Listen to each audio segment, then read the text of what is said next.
Right, VC, I wanted to do this artist appreciation. Been talking about it a little bit here and there. About an artist, jazz, avant-garde, neoclassical, new age ambient artist who really hits all the sweet spots for me. I'm talking about Brother Ah. Yes, Brother Ah. This man here, who was a French horn player, flute player, trumpet player, percussionist, and big enthusiast of flutes and African versions of those flutes and all different kinds of wind instruments from Africa. He would get to that stuff later, but we're looking at the insert for a box set, the Divine Music box set, which I'll get to in a bit. But this insert, which has a pretty short but very informative interview with Brother Ah before he passed. Brother Ah passed in 2020, actually, May. I don't know if that was COVID, but he's someone I've just been utterly fascinated with for a few years now, and over the last year or so, I've really made it a priority to track down a bunch of his records. So we'll get to this insert in a bit and this box set. This gives so many interesting stories about him and who he was. His actual name was Robert Northern, and he grew up in Harlem, but was born in Tacoma Park, Maryland. Yes, the home of John Fahey. And in this interview with Andy Beta talks about going to visit him in D.C., where he was living his last years, and like all of these birds hovering above his house, and they almost seem to congregate, almost sort of communing with Brother Ah or Robert Northern in his sort of spiritual and sort of very down-to-earth personality. But it talks about him playing trumpet as a kid, and really at some point getting quite good, but at some point getting a full ride to what school was it? Manhattan School of Music. But they needed a French horn player, and they said, if you want to learn French horn, we'll give you a full ride. And sure enough, he did. But growing up in the Bronx, it talks about seeing Charlie Parker and Thelonious Monk like wheeling his piano out to where they were playing stickball once. Some of these stories almost sound like they're made up. He talks about how they used to see horse and carriages around Harlem and the Bronx and the upper part of Manhattan. Really fascinating character, but The long and short of it is he would get quite good at French horn and ended up being a session player.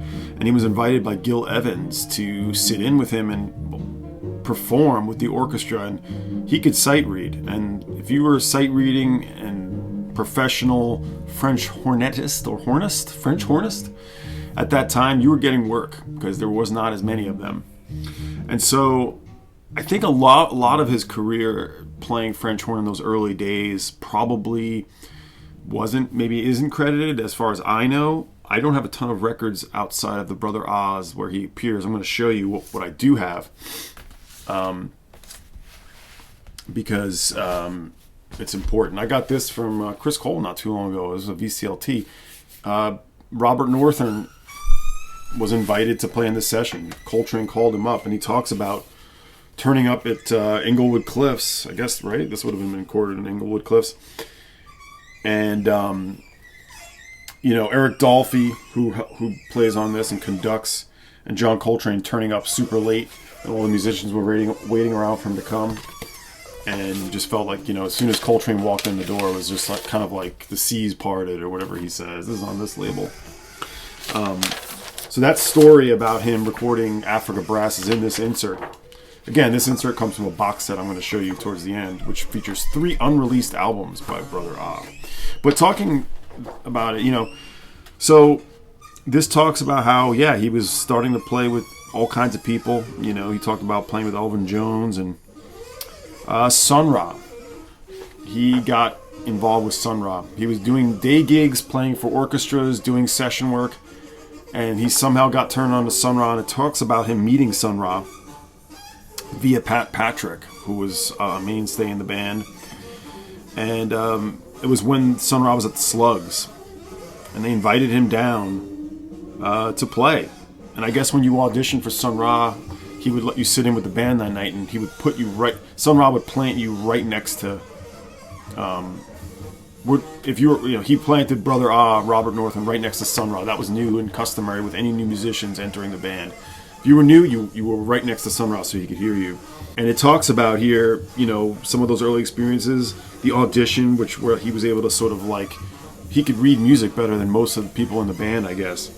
And it talks about him playing his first performance where he just started bleeding all over the place. He cut his hand somehow.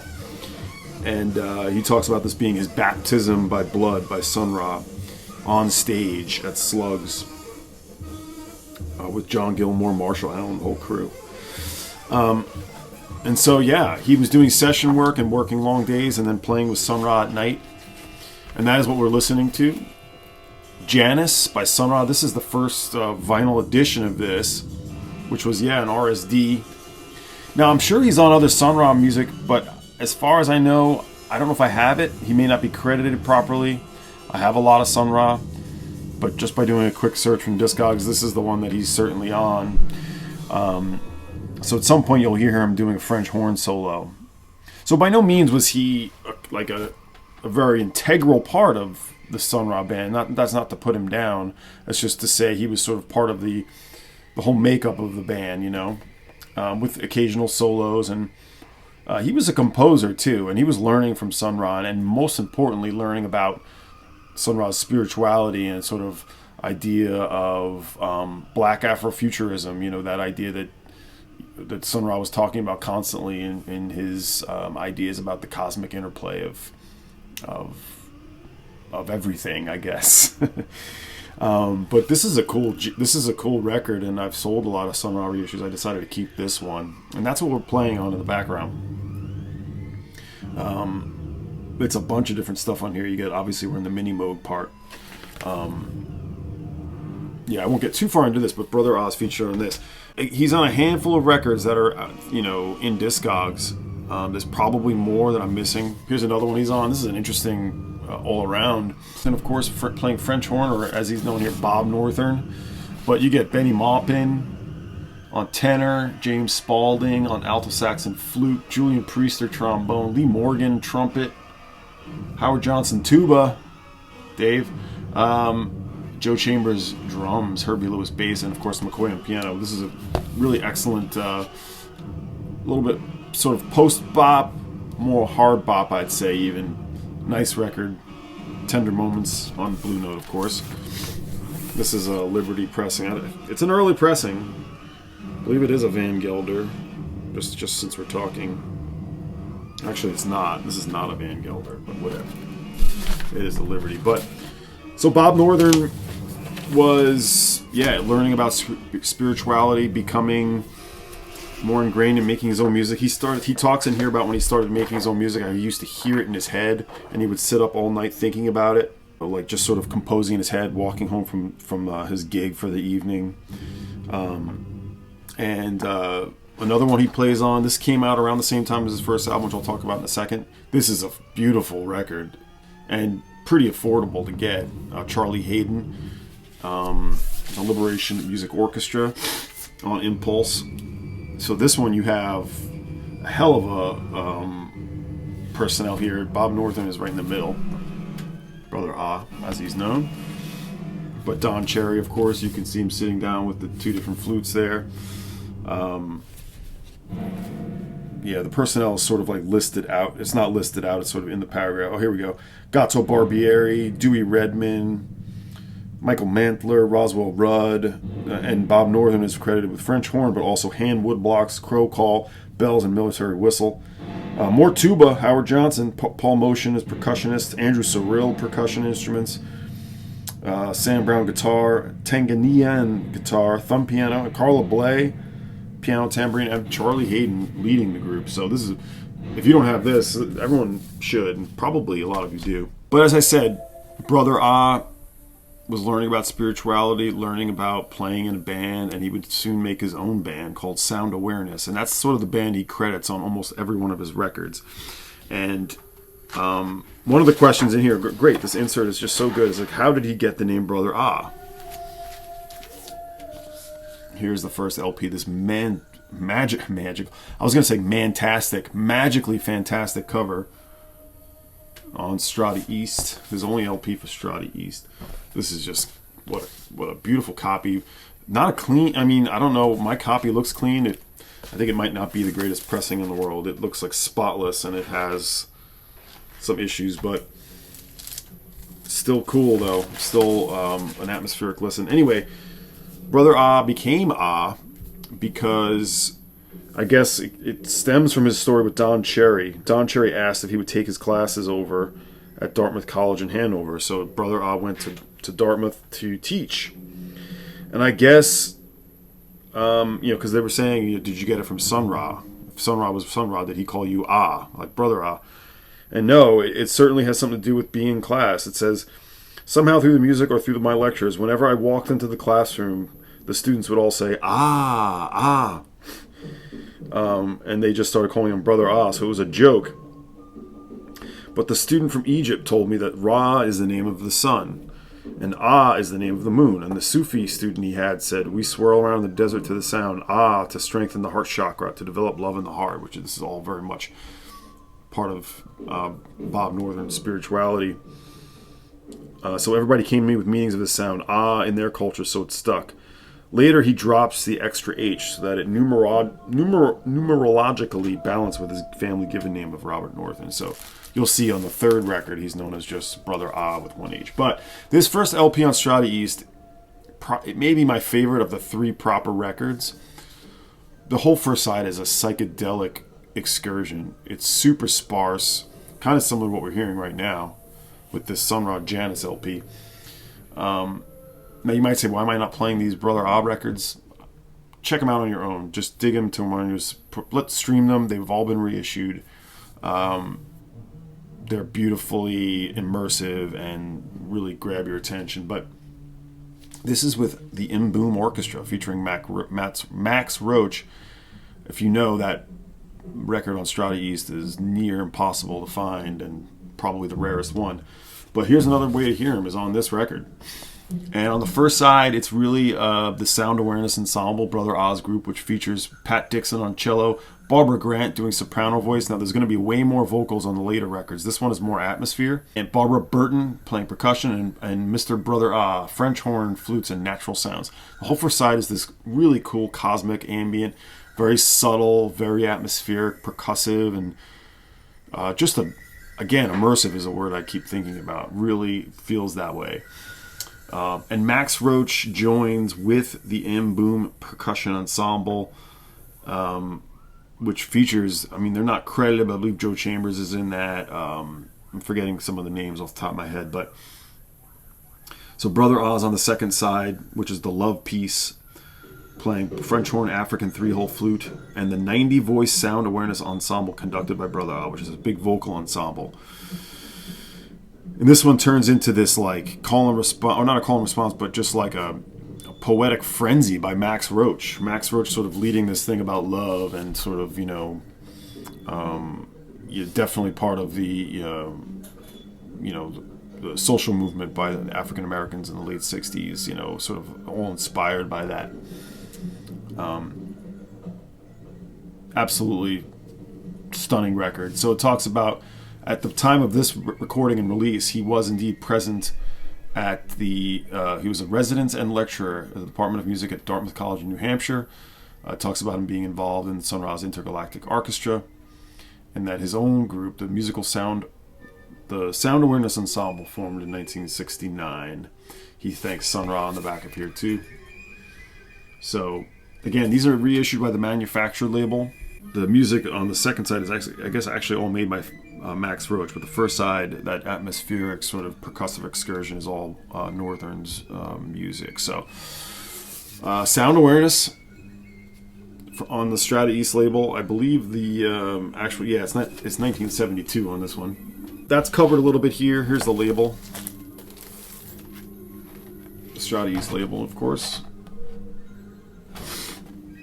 This one's gotten tough. I didn't get any of these for a bargain, unfortunately, but I do have nice, clean copies of everything.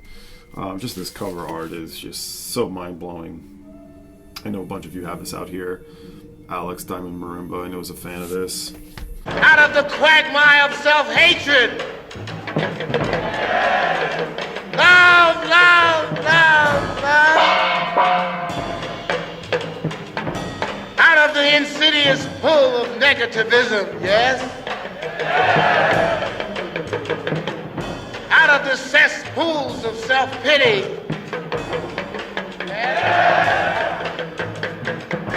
and out of the stagnant, putrid waters of impotency and self-doubt. Yes, yes, love, love. The power of love can drag you away from these. Then start his own label called Divine Records. In 1975, he would release this one, which accentuates all of the vocals. A lot more vocals on this, and all, mainly, I think there's some male vocal, but mainly women doing the vocals. He has two different vocalists on this, but here they are. And there's not much video, by the way. I will post some video at the beginning of this video. The only video that I was able to find of Brother Ah. He's not really documented all that much. But Move Ever Onward, 1975. This is a promotional copy, actually. Promo label. I showed this not too long ago because it was one of my 2024 mega wants targets. It's got a promotions label there, but this one is really expands upon what he was doing and really doing new age music, you might say. Transcendental March, a Celestial String, Sweet Illumination, Child Woman. There's just some gorgeous stuff on this, and the actual. Yeah, I'll give you the actual personnel here. Album is dedicated to our grandparents, sister, brother, mates, children, relatives, and friends. May the music herein and on your path, the sounds were a gift to us. May you feel the presence of universal love at all times in music. Recorded March 9th, 1975 in New York City, Generation Sound Studios. And we have Brother Ah, French horn, sitar, drum, nature sounds, more of that. Olu, piano, Dara, reciting the poem. Mbutu, Congo drum, tabla. John Belcher, conga drums, Steve Solder, drums and oboe, Ross Carby, drums and kitty coop. I don't know what that is. Some sort of percussion. You can see with all of this instrumentation kind of what you're getting into. Obawale playing guitar and percussion. Aida Tenjamana reciting a poem. Pat Patrick is here playing tenor sax, clarinet. And Sean, the Vinyl Dreamscape. Omowale, African drum. Eugene Cooper, bass. Alfred Wade Jr., tambourine. Kufu Pata, Space Beam, gong, and shakuhachi flute. Percussion. And then there's all these vocalist soloists, a ton of different names that I won't get too far into. There's koto, pan flute on here. I wanted to list all that because just to give you an idea of how much of a fusion of sounds and ideas are on these records. So Sound Awareness, 1975. Definitely more vocal heavy overall on this, but it feels a little bit more like there's a bunch going on, where like the Sound Awareness with Max Roach, it's kind of a one mood on two different pieces, but stunning. This one, you get a lot more soulful vocals, those beginnings of new age, I'd say, post-classical, post-modern, and then some really great percussive pieces. Stunning record. I'm going to flip the camera. So that's 1975. Now the next official record was this one and only pressing. Well, no, has been reissued. This is from 1983. And you see here he's now just Brother Ah with one H, and the Sound Awareness group is back. Key to Nowhere.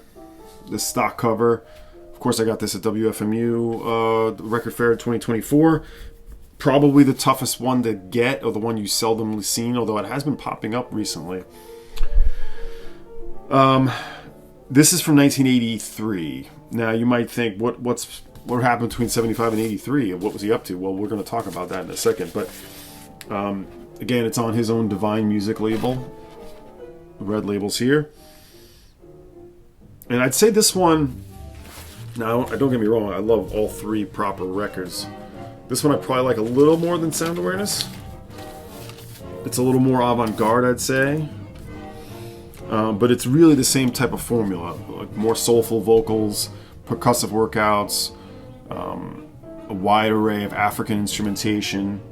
You know, at this point he'd been throughout the world finding instruments and studying. He talks about, let's see, where is it? He talks about in this interview, where did you go in Africa? I'll just read this. Ghana. I went deep into the forest and lived in a mud hut. No running water, no electricity, just the fires and the moon at night. I lived with the traditional people in the bush, and I got to understand music at a cosmic level.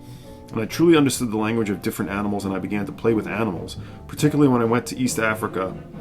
He hung out with the Maasai tribesmen in a place called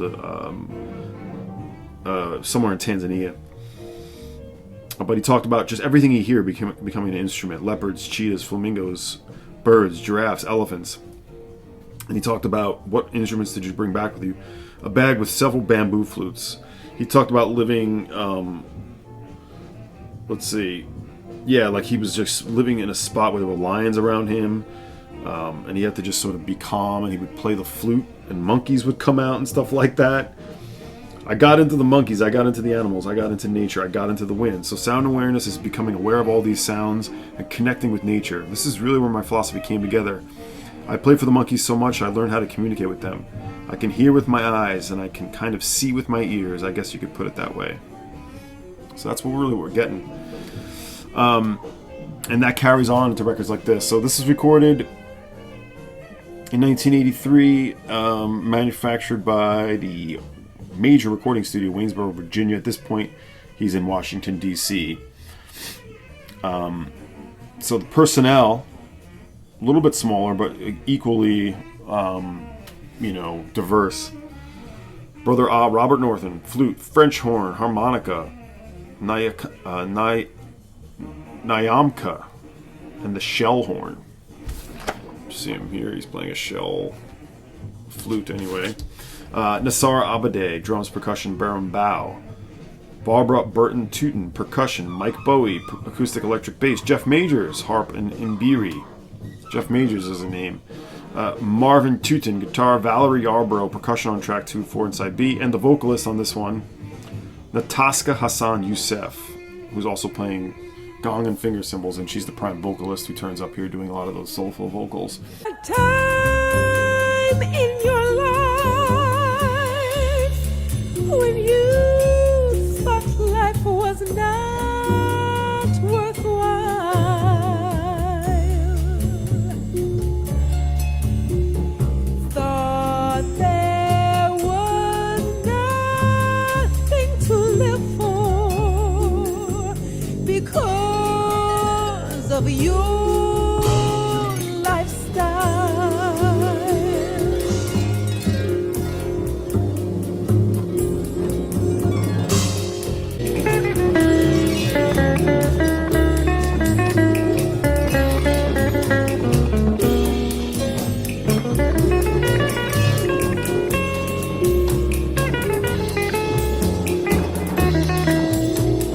So yeah, just 3 special records from Brother Ah.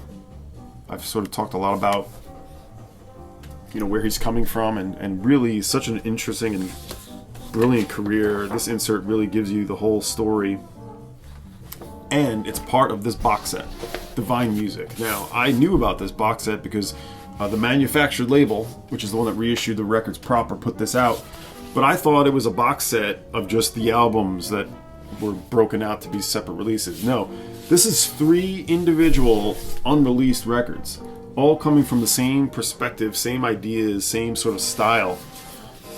However, in one of the cases, maybe I think 2 of the cases, they're really sort of more DIY and sort of solo recordings. So there's actually 2 of them are double LPs even. Now, everything comes in these gold sleeves. The only artwork is this insert really in the box. But so it's a little plain, but the music on this is absolutely incredible. So I mentioned Sound Aware, the second album. I always forget the name of the second album for some reason. Move Ever Onward was in 75, and he didn't release anything until 83 officially, but no, he did make this. This is called The Sea from 1978, and this is more of the same sort of people. I won't go into the same personnel reading, but it's a lot of the same names, doing a lot with a lot of the same type of instrumentation. So this is a full band again. This is the Sound Awareness essentially again. This is excellent music. I mean, if you love the other Brother Oz, you really need to get this. This is from 1978. 1981, still 2 years before Move Ever On, or before Key to Nowhere, we get Meditation, a double LP. One of these is only 3 sides. It might be the last one, but on Meditation, and yeah, the next 2 albums out of this box, the one I just showed, The Sea, was like a full band. The next 2 are stripped down affairs. Brother Ah recording maybe even at home. So this is just Brother Ah doing nature sounds, flute, and zither, and he's playing with Cleo Jomo Falks, who turns up on The Sea from 1978, the first one I showed, doing imbir and gong. And so this is like a more stripped down duo affair, but overdubbing and just a magical atmosphere on these. These are just great. I mean, they're sort of cosmic and ambient, but there is sort of texture. There is some contrast, as I know Stunty likes to say. A little bit of tension, but Divine Music couldn't say it any better. How cool to get these. I don't know. He must have recorded them and just held on to them. The insert, as good as it is, doesn't really talk about. It talks about where the, you know, what the inspiration was. Searching. Let's see. Meditation. This one was from 1981. I was going through a musical experience. All of that came around the same time. Meditation was really the music I heard during meditation, right? So this is music he made, almost improvised for meditating. Everything on here is meditations. Almost all of my groups have been meditators. So we meditated before we recorded, and when we came out of that meditation, we started playing, and that's the music that came out of us. All these pieces are based on spirituality. Everything from the unseen world. So this was his meditation record.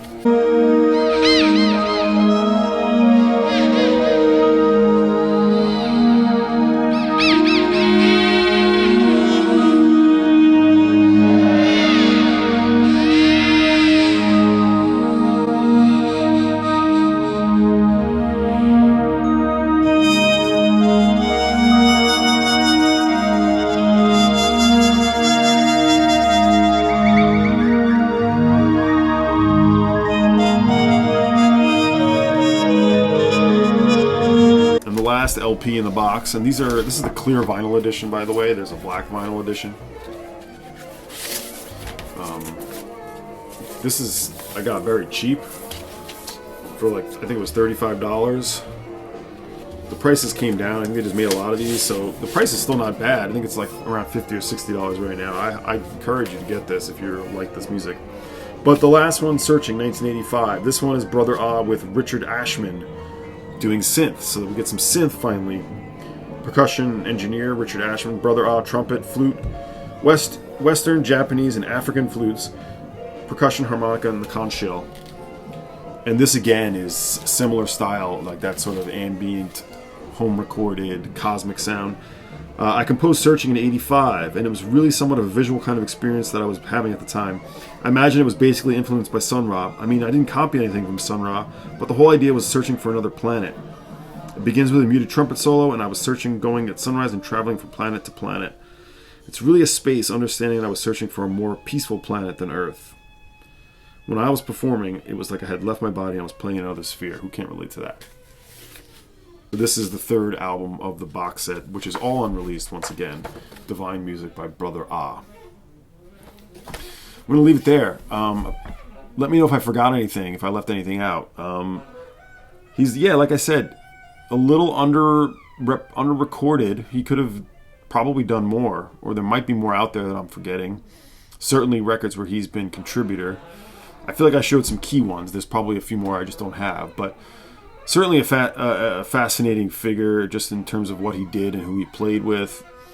Get the reissues if you want to just get this music, or you can stream all of it, including the Divine Music box set. I'm pretty sure is up for streaming. And it's just very timely sounds to have at any time, I suppose. So that's it. That's my artist appreciation for Mr. Brother Ah, Robert North, and who lived a pretty long life, in fact, from 1934 to 2020. So what is that? 86 years old. If I did my math right. Yeah. So he lived a long life. So thank you all.